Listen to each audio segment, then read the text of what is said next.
Hey, what's going on, guys? Back with another weekly episode. A lot to talk about today. We got some DC Fandom we'll talk about, Nintendo Indie World, and then also just some game releases that are out there, and some pickups as always. We'll get to at the end of the video. So let's first go ahead and start up with the DC Fandom 2020.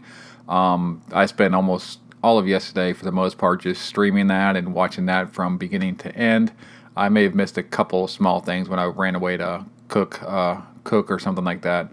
But things that stuck out, I'll get into the movies first. So like they had another trailer for the Wonder Woman 84, and that looks awesome. What the original Wonder Woman was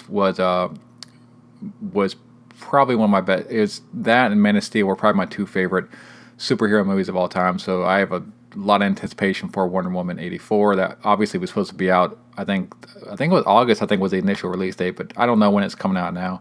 The new trailer kind of showed Kristen Wiig, a little bit more of her as Cheetah. I kind of have some concerns about that. I mean, I know that the Cheetah is going to be for the most part all just CGI, but kind of Kristen Wiig, I just see her as being like a comedian, and I don't know how. It's going to be hard for me to kind of like picture her as being Cheetah. But I know she's a pretty decent actress, so we'll see if she can pull it off. But other than that, I mean, it did look cool what they showed of her as being Cheetah. But we'll see how that goes and when it actually does finally come out. I don't know if it's going to come out this year or next year. I'm not really sure when the release date for that's going to be. We got a pretty extended look at the Justice League Snyder Cut. And that's going to be coming out in 2021, so that'll be coming out to HBO Max. I think that's supposed to be like 3 or 4 hours long, from what I understand. But they showed a pretty deep and long trailer, so you get to see a lot of stuff that was actually not in the original Justice League theatrical version. So pretty excited about that when that gets to come out. But I'll probably sign up for HBO Max next year when that ends up coming out. But other than that, then we also saw a trailer for The Batman that's going to be starring Robert Pattinson as Bruce Wayne. It's pretty cool thing about that was that apparently that movie was only about 25% shot because they were in the middle of shooting that movie and then COVID hit and they kind of had to cancel shooting and everything. And they showed a pretty good trailer. So, I mean, from being only like 25% of the film being shot and showing that what they had for that trailer, I thought it was pretty impressive. So I wasn't sure at first about how I felt about Robert Pattinson as being Batman and being Bruce Wayne, but he looks like he's going to do a pretty good job. He actually, aside from Twilight, he's actually been a pretty good actor. So that looked promising. Then also we had the new Suicide Squad movie, and they basically did the whole character reveal for that and everything, and that actually looks like it's going to be pretty. That I would probably put like as of the four things I saw, that would probably be the lowest on my list. But they do have a lot of interesting people in that movie, so we'll see. The strange thing about that is like apparently like they're done shooting that, it's in post production, but we still haven't seen anything more than like a teaser trailer. So I would really like to see a trailer for that movie, and that's going to be a 2021 release as well. So that's it as far as movies. They also had a couple games that they got into. They had Gotham Knights. They had a reveal trailer for that, and that's going to kind of deal with how Gotham City is dealing with the death of Bruce Wayne, and you're going to be playable as you can play as Robin, Nightwing, Batgirl, and then Red Hood. So in that game, it's going to be either solo or co-op. So you can kind of, I guess, mix or match who you're going to play with, and you can play through, like I said, single or co-op. And that's going to be a 2021 release. And cool thing about that is that's going to be current and next gen. So that'll be on the PS4 and PS5, and then the Xbox One and the Xbox Series X, I believe. But that looked really awesome. I hadn't been up on the rumors with that, and I really had low expectations, but that looked awesome.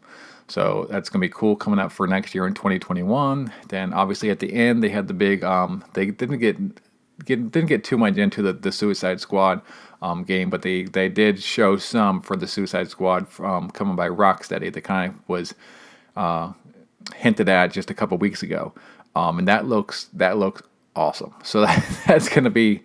The problem with that is that's going to be like a 2022 release, and I think that's going to be only next gen. I don't think that's going to be on this. If it's coming out in 2022, I can't imagine them doing that for the current gen as well. But you're going to be able to play through that as Deadshot, Harley Quinn, King Shark, and then Captain Boomerang. And you can on the fly. Looks like you can play that single player or multiplayer as well. And then if you're playing single player, I guess the game is built to be like a squad based type game to where you're playing through. And if you don't control, if you're just playing through solo, then you'll have AI will control the other three members of the squad. Or you can also, I think you can maybe play up to 4 players. I'm not positive about that, but I know you can play multiplayer and maybe up to 4 players, which would be pretty awesome to see how that plays out. But that looked really good. Can't wait to see that when it finally gets out, gets around to coming out. So that's for the month. There's a whole lot of other stuff they talked about the DC Fandom, but those were all the main things that I was really concerned about. And like stuff, nothing is really coming up anytime soon. It's most of the stuff will start coming out in 2021, and then he also just teased a bunch of stuff that's going to be coming out like farther down the road, like the Black Adam with The Rock and stuff like that, and then the Flash movie, I think it is based around the Flashpoint paradox, but those things are farther down the road. But I did talk a little bit about those as well. So let's move on to the Nintendo's Indie World for August of 2020. So there were a couple things that were interested me in that. First, they started off showing the Hades, and that basically I kind of got excited about that back. I think it was in December of 2018 at the Game Awards. They showed a reveal trailer for that. And I was really excited the first time I saw that back in, like I said, December of 2018. But that came first to the Epic Game Store. And now it's actually going to end up going to the Nintendo Switch. It's supposed to come this fall. So they didn't give an exact release date, but it's supposed to be this fall. It's going to come to the Switch, and that's kind of like it's like a godlike, roguelike dungeon crawler.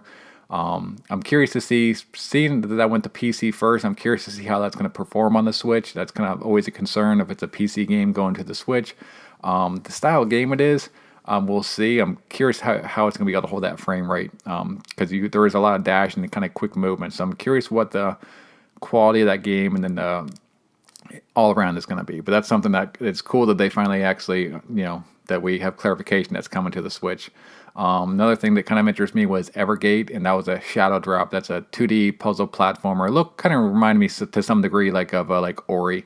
I don't think it's probably near the quality of like Ori, but it looked kind of similar in the appearance aesthetics of Ori. So that's Shadow Drop, and that's available now. I think it's like $16-17. I may end up grabbing that, but I've kind of been busy with other things. The main thing that I saw that I liked was Raji, an Ancient Epic. That was also Shadow Drop, and I didn't realize that it was a Shadow Drop until the next day. And then I went back and I picked it up. Played through it, beat it. It's a short game. It only takes you about 4 or 5 hours to get through it. I actually did a full review on the channel, so you can check that out if you want to. Really like that game. It's basically based in it's an action adventure game based in ancient India, and it's really good. I liked it a lot, but one issue there, kind of like the cliff notes of that, is like the game. It's short, and then the price point is kind of high for what they're asking. I think it's like they're asking like $24.99. It's on sale now right now for I think like $22 or $23. Like I said, if you don't mind paying like $24-25 or whatever for a short 4 or 5 hour game, then I mean it's good. But you can check out the review if you want to find out more about that. That's it as far as that. There's some other stuff they showed at the Indie World, but those are the things that really intrigued me the most. All right, so let's get into a couple of physical releases that kind of got dropped this week. First is Powerumi, which is a vertical scrolling shooter that came out this year digitally, and that game sits at a 77 on Metacritic and 8 out of 10 on Steam. But I like how I am about my shooters, and I always like trying to point out physical editions that get released. But this is available at PlayAsia.com, and it's the Powerumi Definitive Edition. And they have a limited edition and then just the normal definitive edition, which is a little bit confusing. But the limited edition is limited to 2,000 copies, and that comes with like a collector's box, manual, and physical CD. And that's only $34, which is pretty cheap. And shipping it comes out because it's coming from PlayAsia. You end up paying about like $42. And then there's also just a standard plain edition without the soundtrack and everything, and that's $29, and I don't think that's limited in a specific quantity. So you can go ahead and check that out at PlayAsia if you're interested. Also, I talked last week about the Shakedown Hawaii for the Wii U.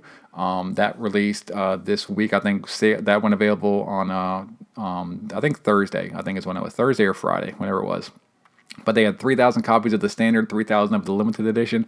The limited edition is sold out, and the standard edition is still available as of time of this recording. So there's only 3,000 copies of that.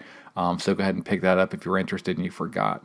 But that's it as far as kind of game releases this week. Let's get into some just pickups.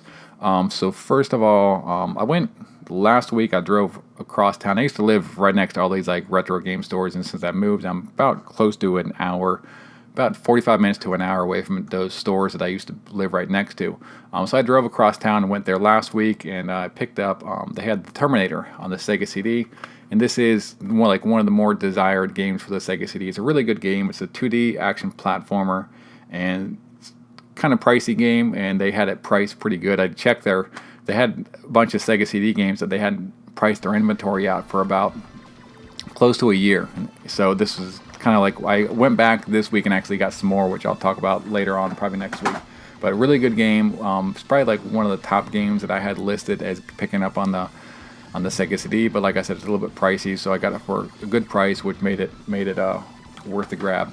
Also, while I was there, I grabbed a City Connection on the NES. So this was basically originally an arcade game, but then got ported to the NES. It's a really fun game. You basically drive. I think there's like 10 stages, 12 stages, something like that, and you're driving over the street. And as you're driving over the street, you're basically painting the street.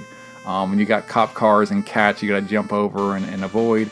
And you beat the stage when you basically paint the entire street with white. Every little block you got to color. I actually saw this. I played this game a lot as a kid. My father had gotten like a cartridge, like one of those he brought home from work this is probably like in the early 90s, like a cartridge, Nintendo cartridge that had like 115 games on it. But it was like a Famicom cartridge, so all the games on it were like different names for the most part of games that from the North American release. And I saw somebody talking about this on a video a couple weeks ago, and the music, fantastic music. And as soon as I heard that music, it just triggered me. And I completely had forgot about this game. I heard that music, and I'm like, holy crap! I used to play that game. It was on the 115 cart. So I basically went and I saw it. Right after I saw that video, I saw it at the video game store and picked it up. It's only like a $5 game. Also, I picked up Slalom for the NES. I never actually played Slalom, and I played it since I picked it up. It's actually quite fun. I kind of would like to collect all the black box original NES games.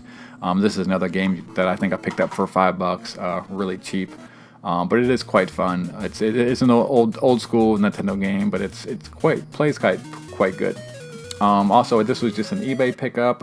It's Psychic World, and it's like a 2D action platformer. You play as like a female protagonist, and you run around blasting. You have like a blaster, and you're shooting and jumping and platforming and all kinds of stuff like that. But it's a pretty solid game. It's also available on the Sega Master System. There's a PAL version on the Master System that's quite pricey. I think that one's a little bit better, but this one on the Game Gear is actually pretty good. I picked this up, I think last week. It's a Street Fighter 2, the animated movie. My buddy Wilshon kind of put me down on this about a year ago, and he was surprised I'd never seen it. So I ended up watching it actually because I found out it came to my mind just all the Street Fighter games I've been playing on while I've been kind of setting up my my mod on my arcade. And I was like, oh shoot, I should watch that movie. And it's actually on Amazon. So if you have Amazon Prime, you can watch it on the Prime videos. But it's actually really good. It came out in 1994. It's a really good actually animated movie. It actually has the classic or the notorious Chun-Li shower scene, which is pretty hot.